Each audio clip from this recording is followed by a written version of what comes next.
The UIC women's basketball team couldn't ask for a better start to their season. After compiling 8 wins over the past 3 years, this program has already reached that mark in the first 9 games. Honestly, we lost so much in my first 2 seasons that it's like I understand the game at a way better pace now. So I'm so grateful for those 2 seasons because now it's showing up in this season that we have now.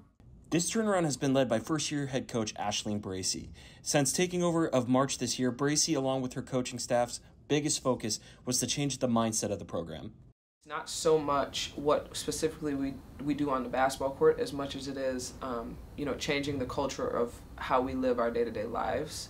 That's where I knew my focus had to be, in addition to recruiting. Among those recruited was a transfer graduate student, Josie Filer. After a strong career at Omaha University, she knew she wanted to finish her collegiate career as a Flame. And then once I did come on my visit, it just felt right. Like I really connected with the coaches on a pretty special level, and we saw eye to eye on a lot of important things.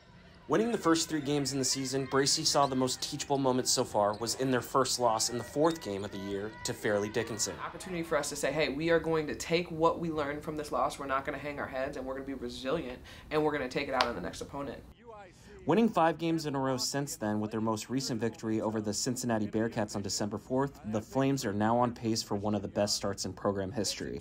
They are quick to credit this momentum to the family dynamic they share. It's probably the #1 factor is how we can stick together in those hard moments, and she kind of harps on putting us in situations where we are uncomfortable and have to have hard conversations with each other. Though proud of this start, Bracey remains steadfast on remaining focused on what this program can control. Preaching first things first, based off the quote from writer C.S. Lewis, the coach has taught her athletes to remain centered in this historic start.